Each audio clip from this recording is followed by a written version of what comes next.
Welcome everybody, it's Sylvie McCracken from sylviemccracken.com. Today I have one of my incredible clients, Peter Bucher, hopefully I'm pronouncing that right, Correct. from mindpoint.com. Welcome, Peter. Thank you. Thank you for being here. And so I wanted to just bring Peter on to, highlight a little bit of what he's been doing. First of all, why don't you tell people in a nutshell all the different millions of things that you do, all the different businesses that you have and that you run as an trained orthopedic surgeon, transitioned into a little bit more mind body stuff and whatnot. So why don't you share what it is that you do? Exactly. So I'm a classically trained board certified orthopedic surgeon and practiced in my home community of Louisville, Kentucky for about 12 years.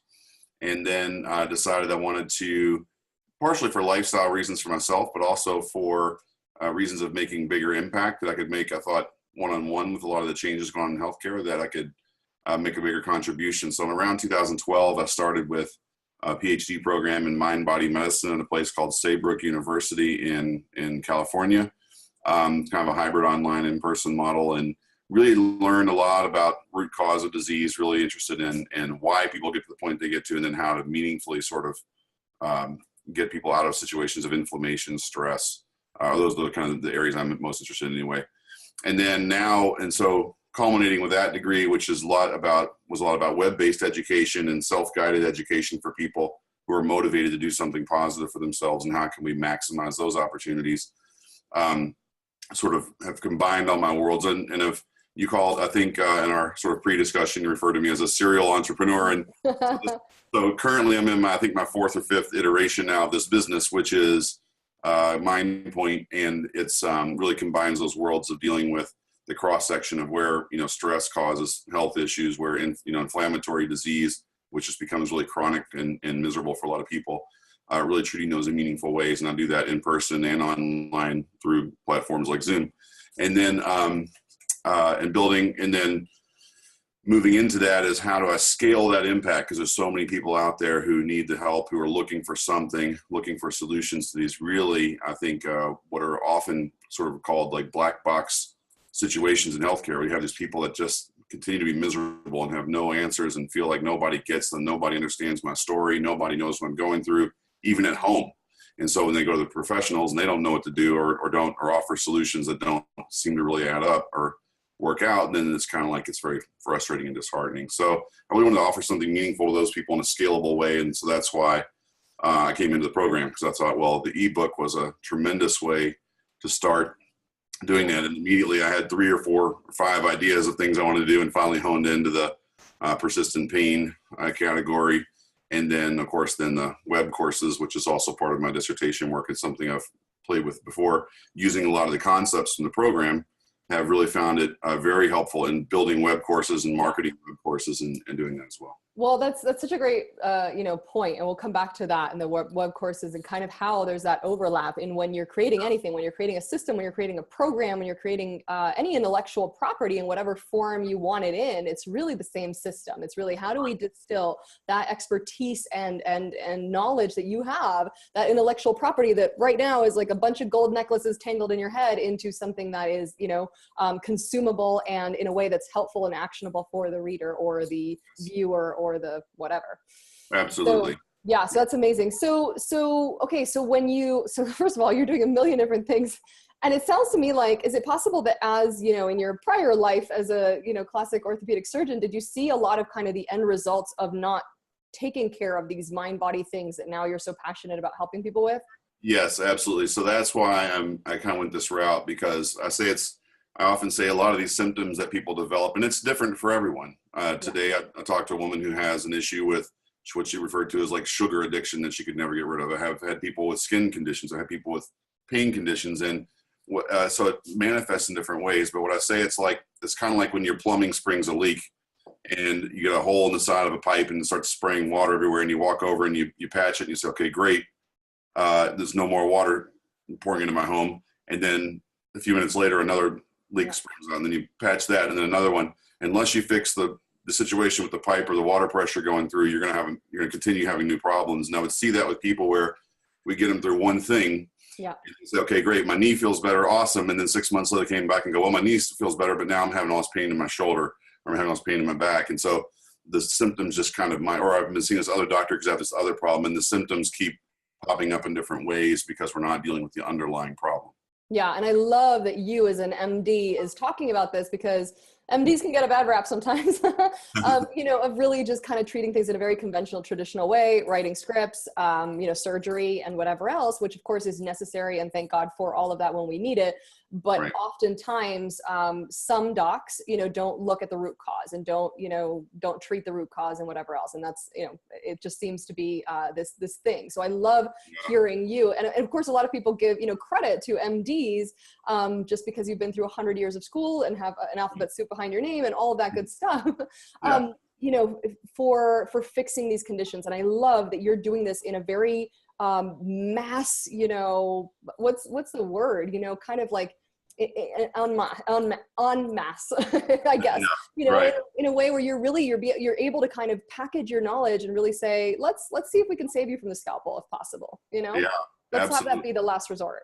Yeah, absolutely. And it's kind of, our system is sort of upside down a little bit. Like we go, the way we're trained anyways, we go straight to, medications, injections, surgeries, invasive procedures, as opposed, and then later when all that doesn't work, then we go, well, maybe you should also look at these things, whereas we probably should say, okay, well, here's the things you can do for yourself. Here's things that are non-invasive, and then we can move into the more aggressive things, including pharmaceuticals, which, we know because we watch the commercials and see all this stuff. I had a mentor of mine say, when you see the long list of side effects, realize those aren't side effects, those are the effects. That's what they do. Mm-hmm. And they're maybe unwanted, but they're part of the deal. So I think I'm hopeful that we're moving into an era where we're going to start having to be a lot more conscious about things, if for no other reason, because of cost and how things are scaling in that way. So a little less trigger happy with the prescriptions and whatnot. So that's amazing. So, okay, cool. Well, so, it sounds kind of clear as to why you decided to kind of, join the program and really write a book and all of that good stuff. So tell us about the progress that you made in 8 weeks. I just got back from London. So if I say progress, that's why. But what did you accomplish in 8 weeks, which is really not a lot of time? Yeah, it was a little bit like drinking out of a fire hose, as they say at times. But it was wonderful because I was really motivated. I really wanted to get as far as I could in that time to take advantage of the resources, which are amazing. The feedback and the Q&As and the communication with other people going through is really tremendous. And so I was able to, obviously get my idea going down. That took me the first couple of weeks, probably just to get my idea solid. I got my mind maps built, which I love. I use MindMeister for everything now. I love it. You organize your whole life. everything. I love it. And then I was able to create my outline. I did created a competition for my book cover. Got 2 book covers. I'm really struggling as to which one I'll use. I'm kind of saying that when I get most of my content written, it'll become clear to me which one is the right one. Excuse me. And I was able to at least get a rough draft of the first 3 or 4, 3.5 or so chapters of the actual book done in that time. So in 8 weeks to go from nothing and wrote kind of a sort of a draft level sort of sales page that I didn't really like, but at least got it done to the point where I kind of understood why I liked it, didn't like it, and where I needed to go from there. So a lot accomplished in 8 weeks in this life of, and I didn't mention in this part, the other businesses I'm part of. So in a really busy life, and plus, raising 2 daughters at the same time, was able to get all that accomplished. So, and it's only because 2 things. One is tremendous support and help and feedback and quick turnaround from Millie on a lot of things. And then secondly, just being very motivated to want to get it done during that time. Because I know, for instance, now that I'm out of that 8-week period, things move a lot slower. But I've also been creating other stuff because I got motivated then to create the web course. So I kind of went that direction, but using, like we said, a lot of the same concepts. Yeah, I love that. And I also love, you really do have 100 things going on. So I'm curious, where did you fit that in? What did your schedule look like, and where were you able to kind of carve out the time to make it happen? Yeah, I've witnessed people, one of the advantages of being in the medical world all those years is I've witnessed how people build efficiencies into their life because it is such a hectic lifestyle. And you might be academic, you might be trying to publish research papers, you might be reviewing for journals, you might be, you're trying to work family life in between all this stuff. And I've just witnessed how people can get in a zone of where they never really stop moving. And that's not always been my personality. Like, you know, chance to sit down, take a break, and whatever, I will. But what I found was, being so motivated towards these things, I would just find those little crevices in the day where I would say, okay, well, I've got an hour. Let me just sit down and play with my mind map and see what it looks like. Really, once I had that, you know, that's just like a cut and paste job to make the outline, really. And then writing for me is something that's always come relatively easy. Like I can write, and that's not the way it is for everybody. But I've done, being in this PhD program the last 6 years, it's a lot of writing, and so I've got a kind of a process I can go about and organize my thoughts and put that on paper. And again, it's rough draft. There's like one of those chapters I'll go back basically and completely rewrite now that I have more experience with it. But just found ways of whatever I was motivated to at the moment. I'd say, okay, I have an hour. What am I motivated to do? Well, let me write some, or let me check in on my cover design contest and see what's going on there, and communicate back and forth with those designers, or whatever I was feeling most motivated to at the time. But it might be I woke up an hour early before I was going anywhere. It might have been I stayed up a little bit later at night. It might have been I just where I would sit around and flip my phone and look at Facebook and play games. I was saying, well, let me do something productive, and because it was fun. I was having a lot of fun with it too. Yeah, that's so interesting because, you know, I mean, what we found is really everyone has the time, more or less, or, you know, somewhere in between, but it's really about making it a priority, like you said, right? And really saying, okay, maybe I can skip the game and do that instead. So that's awesome. It's fun too. And I think, you know, the promise of, well, I'm doing something really meaningful that I can maybe make some money off of, and that really, you know, adds to it. It makes it a lot. It makes it something to be motivated about. Yeah, no doubt. So what strategy or module or, you know, part of eBook Engine's program would you say was the most helpful for you? Well, I think this, for me, a lot of it was probably the nuts and bolts stuff at the beginning was awesome. But I think really probably more of the marketing and sales stuff at the end was probably the stuff I needed the most, because it's just, it's foreign to me, and I'm not really figured that out in life. And I think will serve me very well in all these pursuits that I'm doing. The 17 businesses that you have. So I took a lot, you know, took a lot of notes, and I've rewritten them and sort of reorganized them 2 or 3 times to really make sure I kind of understand it. And so I think that piece makes the program invaluable. I think you can kind of piece together a book, you know, logistically, but to understand, I think the mindset stuff, which obviously is something you hammer week after week after week after week. But really, it's like, even now, like I'll wake up in the morning and I'll say, I don't know. And I'm like, no, wait, stop. That's your self-talk. Let's get over it. That's really shifted how I think about everything I do. So maybe that too, but from the logistics. Maybe that too. That's huge. I mean, because so it's so interesting, right? Because like that seems like a non-tangible. So you're like, yeah, well, whatever. But the truth is, like, that is a lot of the times the root of just about everything, right? We kind of think about things, we I don't know, we manifest things into being. So it's just interesting to kind of start with those mindset shifts. So would you say like that, I found that really interesting, you know, when you start and your kind of negative self-talk perhaps kind of, you know, defaults to that, which that's just kind of the world we live in. And now you have this conscious shift that you can make. Is that something that's kind of trickling into your life outside of work, outside of business? Everything. Yeah. So can you give us an example of where that is in, you know, whether it's your parenting or your personal life? All of it. And it's how I approach who I'm going to hang out with at the moment. It's how I approach what activities I'm going to get involved in. It's even like to do this call. I mean, honestly, if I would have been invited to do this before this program, I'd probably been like, oh, I don't know. But I was like, yeah, absolutely. Why wouldn't I do this? You know?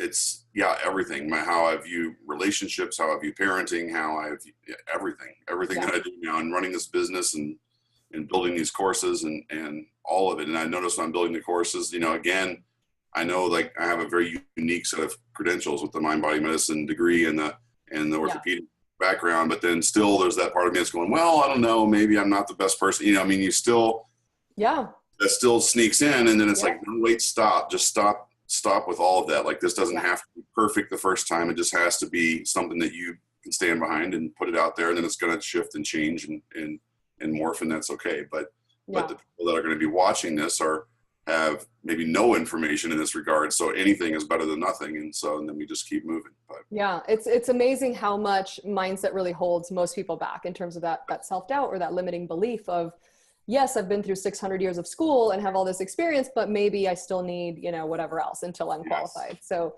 That's huge. So I'm glad you shared that, because I think that, you know, not everyone is willing to admit that perhaps, but so far I have yet to have a client not, you know, mention it at some point in the journey. Right. At the end. Absolutely. Yeah. So that's huge. That's fantastic. So that's amazing. I mean, I feel like, you know, another thing that's sort of popping into mind is because you have these two kids, two incredible kids. What age are they? 15 and 11, two daughters. Yeah. Okay, got it. So 15 and 11. So have they seen you working on this? Do they know what you're doing? They see me working on all my stuff. Yeah, they have been part of all these cereal businesses I've been doing, and yeah, they see all of it. Got it. And so what do they think? Like, how is this affecting them? Like, they probably think I'm a nut, but they're very supportive. And yeah, you know, and I hope, obviously what you hope is that this sets a good example for them to see that they can do positive things. They can work, you know, there's alternative ways to do work, to make income, to make your stamp in the world, other than just going, you know, signing up, sitting in office from 9 to 5. And for some people, that's perfect. That's great. Yeah. That's awesome. But there's other ways to do it. And I always want them to reach big and dream, you know, and dream big and reach high. And again, get over those little mountains that we all build for ourselves. And so, yeah, passing a lot of that mindset stuff onto them as well. Yeah, I love that. I absolutely love it when those, you know, lessons kind of trickle in, right? Because I'm sure that they're dealing with a lot of these things, you know, right now in their own little way, and you're able to kind of share, you know, what shifts that they can make now, so that they're hopefully at our age not dealing with as many of them. Right. Exactly. That is fantastic. Well, I appreciate you so much, Peter. I absolutely love the way you've shown up in the program. I love how resourceful you were, especially when it got tricky to like narrow that topic, and we had to kind of go back and forth for a little while, and you hung in there and made it work, and you're making it happen. So I appreciate you taking the time to share that with everybody. I think it will really resonate with them. Yeah, well, thank you. Yeah, I'll say thank you for everything that you and your staff have done. Like, it's been just such a amazing journey, and continues to be. So it was partly the other reason that I really felt compelled to do this, was just out of gratitude to say, you know, thank you for everything. You know, there's some sticker shock on the program at the beginning, but then you look at what you get and what, you know, what that has propelled me to be able to do in my life. And you really can't put a value on that. It's tremendous. Yeah. I appreciate that. That means a lot. And I'll definitely pass that along to the team as well. So without them, we couldn't do it. So appreciate you for that. Is there anything else that you would want to tell to any docs or health professionals that are listening that might be kind of on the fence on whether they should create an ebook, whether now is the right time or not? Anything that you'd like to share? Yeah, well, there is no other time than now. I always look at that, you know, I've always looked at that quote of, there's no time like the present. Like, well, really, there's no time other than the present. So if you're going to do it, now is the time. And I think, you know, in the healthcare world, and I think a lot of docs know this, which is the healthcare world is getting harder and harder to really do healing work. It's getting harder and harder to really reach patients in a meaningful way. And it's such a powerful way to get your information out, to follow your passion, it's like how do I put myself in this book and make it so that it's like I'm having a personal conversation with every person who reads it. And it's such a powerful healing medium that I wish, you know, that everyone, you know, every doctor who had an area of expertise or interest or something they were passionate about could pursue that. And the other thing is, what you're passionate about may or may not be the thing you do in the office every day. It may look different once you're really open to that. And so, and not limiting that view to, well, here's the one thing I'm most known for. Well, yeah, but that may not be the thing you're most passionate about. So what is it that really gets you out of bed in the morning and get you excited, and write a book about that? Because then, you know, I think the power or something like that is immeasurable. Yeah, no doubt. When you bring that passion to it, it's incredible. And that's really our goal, is to reach as many docs and health professionals as possible, and really collectively make a huge, huge impact in the world, and really, really change lives in a much more meaningful way than the broken one-on-one model can do. So absolutely. Anyway, well, awesome. Thank you so much, Peter. And for those of you listening in, if you think that you'd like to create an ebook, if you've seen our webinar and are wondering if you can do it, if you've got what it takes, book a call with our team. The link will be right below this video. It's sylviemccracken.com/call, and our team will talk to you and figure out, can we help you or not? Where is your business right now? What do you want it to get to? And can we help you bridge that gap or not? So book a call with the link below, and we'll talk to you all very, very soon.